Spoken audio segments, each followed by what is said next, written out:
So এরপর আমরা দেখব কী করে ইনস্টল আনইনস্টল করতে হয় সফটওয়্যার। তো সফটওয়্যার ইনস্টল আনইনস্টল করার জন্য সবার আগে তোমাদের করতে হবে কি, ব্রাউজারে ওপেন করতে হবে একটা, যেখানে তোমরা সফটওয়্যার ডাউনলোড করতে পারবে, কারণ ডাউনলোড না করলে ইনস্টল করবে কি দিয়ে, তাই না? তো আগে আমরা সফটওয়্যার ডাউনলোড করব। তো তোমরা হয়তো যারা ইউজ করছো উইন্ডোজ 10 তাদের কাছে মাইক্রোসফট এজ বলে এই ব্রাউজারটা থাকবে। তো এই ব্রাউজারটাতে জাস্ট ওপেন করবে, এর সাথে তোমরা ব্রাউজিংটাও শিখে যাবে। তো ব্রাউজার আমার ওপেন হয়ে গেছে। তো ব্রাউজারটা দেখতে পাচ্ছ এখানে অনেকগুলো অপশন রয়েছে, তো এটা তোমাদের থাকবে না, এখানে জাস্ট নর্মাল নিউ পেজ আমি নিউ ট্যাব এখান থেকে ওপেন করতে পারবে তোমরা। তো নিউ ট্যাব এখানে ওপেন করবে, মানে মাল্টিপল ট্যাবে তোমরা বিভিন্ন রকমের ওয়েবসাইট খুলে রাখতে পারবে। তো গুগল ক্রোম আমরা সব মোবাইলে ব্যবহার করি, তো আমাদের সেই গুগল ক্রোমটাই আমরা কম্পিউটারে কী করে ইউজ করব, তো সেটার জন্য আমাদের গুগল ক্রোমটাকে ডাউনলোড করতে হবে, যেটা সাধারণত আমাদের কম্পিউটারে থাকে না। কিন্তু যদি তোমরা কোনো দোকান থেকে বা তোমাদের যে দোকান থেকে কম্পিউটার নিয়েছো সে যদি তোমাদের কম্পিউটারে গুগল ক্রোম ডাউনলোড করে দেয়, তাহলে তোমাদের কাছে গুগল ক্রোম থাকবে। কিন্তু এখানে ধরে নাও আমাদের কম্পিউটারে গুগল ক্রোম নেই এবং আমরা এই মাইক্রোসফটের যে ডিফল্ট ব্রাউজারটা আছে সেটা থেকে আমরা গুগল ক্রোমটাকে ডাউনলোড করতে চাই এবং সেখানে কাজ করতে চাই, তাহলে জাস্ট এখানে সার্চিং বারে লিখবে গুগল ক্রোম, লিখে এন্টার মারবে। এন্টার মারার পর দেখতে পাচ্ছ এখানে গুগল ক্রোম ডাউনলোড টুডে। তো এখানে জাস্ট আমরা ক্লিক করবো এই লিঙ্কটাতে ক্লিক করার পর এখানে গুগল ক্রোমের ডাউনলোড লিঙ্ক চলে আসবে। এখানে জাস্ট আমরা ডাউনলোড করব এবং ডাউনলোড করে নেওয়ার পর সঙ্গে সঙ্গে দেখতে পাচ্ছ এখানে অপশানগুলো চলে আসবে। এখানে ডাউনলোড ক্রোম করব, অ্যাকসেপ্ট অ্যান্ড ইনস্টল করব, অ্যান্ড দেখতে পাচ্ছ এখানে আমাদের ইনস্টল হয়ে গেল এবং এটাকে ওপেন ফাইল করব। ওপেন ফাইল করার পরে একটা আমরা সফটওয়্যার পাবো, ঠিক আছে? সেই সফটওয়্যার এখানে জাস্ট ওপেন হচ্ছে না কেন দেখিনি। আচ্ছা, তো এখানে এটা আমি ক্যান্সেল করে দিই। তো এই যে আমাদের সফটওয়্যারটা ওপেন হয়ে গেছে, ঠিক আছে? তো এই সফটওয়্যারটা তোমরা পেয়ে যাবে ডাউনলোড করে। এই সফটওয়্যারটা ওপেন হয়ে যাওয়ার পর তোমরা এটাকে ইনস্টল করবে। ইনস্টল করলে হবে কি, ইনস্টল করলে তোমরা এই সফটওয়্যারটিকে ইউজ করতে পারবে। সো আমরা যেরকম মোবাইলে সফটওয়্যার ইনস্টল করি, অর্থাৎ প্লে স্টোরে গিয়ে ওটাকে সার্চ করি অ্যান্ড দেন তারপর আমরা ইনস্টল করি, তো সেরকম সেম জিনিস তোমাদের করতে হবে কি, এটা ডাউনলোড করতে হবে। ডাউনলোড করে নেওয়ার পর এরকম ফাইল চলে আসবে ইনস্টলেশনের জন্য। এই ফাইলটাকে ক্লিক করবে, ডবল ক্লিক করবে, ক্লিক করার পর এখানে দেখো একটা পপ আপ চলে এলো। তো এখানে বলছে যে do you want to allow this app to make changes to your device, কি তোমরা কি এই যে অ্যাপটা রয়েছে সেটা কি তোমাদের ডিভাইসে চেঞ্জেস করতে চাও, মানে তোমরা কি এটাকে ইনস্টল করতে চাও? তো সেটা অবশ্যই ইয়েস করে দেবে। ইয়েস করে দেওয়ার পর এখানে অটোমেটিক এটা ইনস্টল নিয়ে নেবে। তবে কিছু ক্ষেত্রে অনেকগুলো সফটওয়্যার থেকে যেখানে অনেকগুলো অপশান ক্লিক করতে হয় এবং সেখান থেকে সেটা আমরা পরে দেখাবো কী করে ইনস্টল করতে হয়, কারণ ক্রোমে কোনো কিছু অ্যাকসেপ্ট করতে হয় না, কোনো কিছু এক্সট্রা অপশান থাকে না। তো Chrome by default direct install হয়ে যায়। তো সেটা সেক্ষেত্রে আলাদা ব্যাপার, কিন্তু এভাবে তোমরা সফটওয়্যারগুলোকে ডাউনলোড করে তারপর ইনস্টল করতে পারো। তো এভাবে আমরা সফটওয়্যার ইনস্টল করব। অ্যান্ড যদি তোমরা অন্য কোনো সফটওয়্যার ইনস্টল করতে চাও, তো সেই সফটওয়্যারের নাম লিখবে এবং তার সাথে ডাউনলোড লিখবে।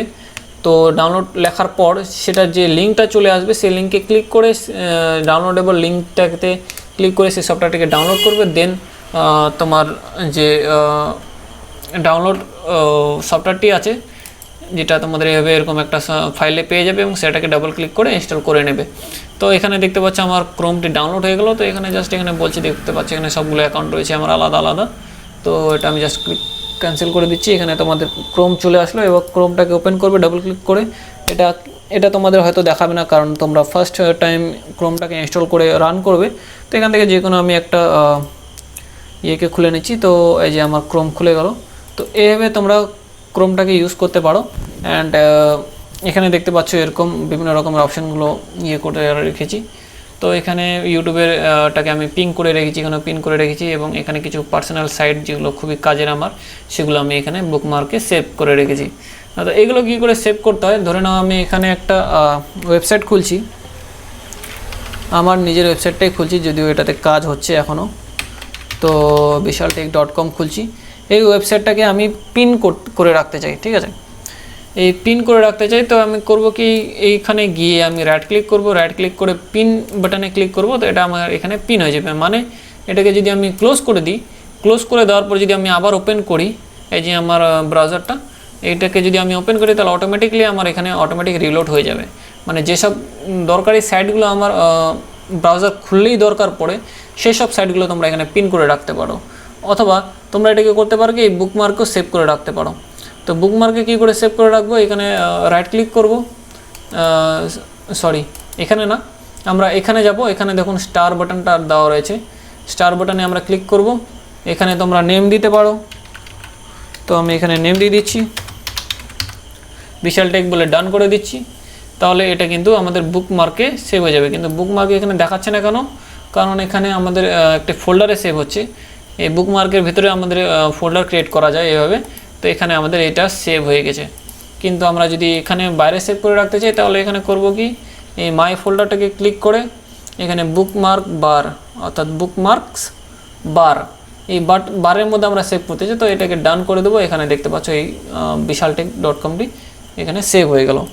তোমরা যখনই মনে করো দরকার পড়বে তখনই তোমরা এখানে ক্লিক করে এই সাইটটিকে ওপেন করতে পারো। তো এভাবে আমরা ক্রোমে বিভিন্ন রকমের সাইটগুলোকে ওপেন করতে পারি। তো এরপর আমরা করবো কি, যদি তোমরা কোনো ডাউনলোড কোনো কিছু করো এবং ডাউনলোডটাকে দেখতে চাও কোথায় ডাউনলোড হলো, তো এখানে এটাতে ক্লিক করবে। ক্লিক করার পর এটাতে ডাউনলোড বলে অপশানটি রয়েছে, সেটাতে ক্লিক করবে। তাহলে এখানে সব ডাউনলোডেবল যে ফাইলগুলো সেগুলো তোমরা পেয়ে যাবে। তো ক্রোমের ব্যাপারে আমি আর আজকে কিছু বলবো না, কারণ ক্রোমটা একটা নিজেই বড় সফটওয়্যার অ্যান্ড এটা খুবই ইউজফুল অ্যাজ সবার জন্য, এবং যারা এই ক্রোমটাকে ভালো করে ইউজ করতে পারে তারা অনেক কিছুই কাজ করতে পারবে। সো এই ক্রোমটা নিয়ে আমি একটা সেপারেট ভিডিও বানাবো, যে ক্রোমে আমরা কী করে কী সব সেটিংগুলো চেঞ্জেস করতে পারবো, কী করে আমরা বিভিন্ন রকমের যে ইমেজ এবং থিম এগুলো চেঞ্জ করতে পারবো। এই যে আমার কাস্টম ইমেজটা আমি লাগিয়েছি, কী করে তোমরা কাস্টম ইমেজ লাগাতে পারবে সেগুলো আমরা একটা সেপারেট ভিডিওতে দেখব। তবে আজকে আমাদের যেগুলো টপিক কভার করা ছিল সেগুলো আমরা প্রায় সবই টপিক কভার করে নিলাম। এবং আরেকবার দেখে নিচ্ছি আমাদের folder create, personalize, notepad, install uninstall, keyboard shortcut and browsing তো তোমরা জানোই, কারণ তোমরা অনেকে সবাই মোবাইল ইউজ করো এবং মোবাইলে যেরকম ব্রাউজিং করে সেমভাবেই আমরা কিন্তু এখানে সেম ব্রাউজিং করি। এখানে ধরে নাও আমি কোনো কিছু সার্চ করছি, মনে করো আমি শু সার্চ করছি, সরি শু তো হলো না, শোর হলো, আচ্ছা যাই হোক, শু সার্চ করছি ফর ম্যান। তো সার্চ করার পর এভাবে দেখতে পাচ্ছ এখানে তোমরা জাস্ট একটা বড় ভার্সন পাচ্ছ আর কি, ক্রোমে যেরকম পাও সেরকম না, কিন্তু এখানে একটা বড় ভার্সন পাচ্ছ যেখানে তোমরা বিভিন্ন রকমের শুয়ের রেজাল্টগুলো, তোমাদের সার্চিং রেজাল্টগুলো তোমরা এখানে দেখতে পাচ্ছ। তো এভাবে তোমরা এই ক্রোমটিকে ইউজ করতে পারো। তো পরবর্তীকালে আমরা ক্রোমের ওপর আর একটা সেপারেট ভিডিও বানাবো। সো আজকের ভিডিওতে আমরা জানলাম যে আমরা কী করে ফোল্ডার ক্রিয়েট করতে পারি, পার্সোনালাইজ ওয়ালপেপারগুলোকে চেঞ্জ করতে পারি, কী করে আমরা সফটওয়্যার ইনস্টল আনইনস্টল করতে পারি, ব্রাউজিং কী করে আমরা করতে পারি, সেগুলো আমরা বেসিক জিনিসগুলো শিখলাম। তো এর পরবর্তী ভিডিওতে আমরা দেখব যে আর কিছু অ্যাডভান্স লেভেলে যাব। আমাদের যে ক্রোম বললাম, যে ক্রোমের ডেপথ একটা সেপারেট ভিডিও আসবে, যেটাতে আমরা সম্পূর্ণ ক্রোমটাকে ডিসকাস করব, ক্রোমটাকে তোমরা কী করে কাজে লাগাতে পারবে, এবং কিছু কিছু ইউজফুল ওয়েবসাইট রয়েছে যেটা অবশ্যই দরকার আমাদের, যেটা অবশ্যই জানা দরকার, সেগুলো আমাদের জীবনে অনেক কাজে দেবে। সেসব ওয়েবসাইটগুলো আমরা কী করে রাখতে পারবো, কী করে আমরা আমাদের কাজের ওয়েবসাইটগুলোকে বুকমার্ক এবং পিন করে রাখতে পারবো, এবং কী করে আমরা কাস্টম থিম, এগুলো সব যাবতীয় জিনিসগুলো আমরা পরবর্তী ভিডিওতে দেখব। তো আই হোপ আজকের ভিডিওটি তোমাদের ভালো লেগেছে। ভালো লেগে থাকলে অবশ্যই লাইক করবে, কমেন্ট করবে, শেয়ার করবে, এবং আমাদের চ্যানেলে অবশ্যই সাবস্ক্রাইব করবে। আর সাবস্ক্রাইব করে বেল আইকনটি অবশ্যই প্রেস করে দেবে, কারণ এরকমই ভিডিও আসতে থাকবে। এবং তোমরা যারা কম্পিউটার শিখতে ইচ্ছুক অবশ্যই আমাকে কমেন্ট করে জানাও যে তোমাদের এই ভিডিওটি কেমন লাগলো। অ্যান্ড এরকমই ভিডিও আসতে থাকবে। তো আজকের জন্য এটুকুই, এরপর দিন দেখা হবে অন্য কোনো ভিডিওর সাথে। Tata, take care, bye by.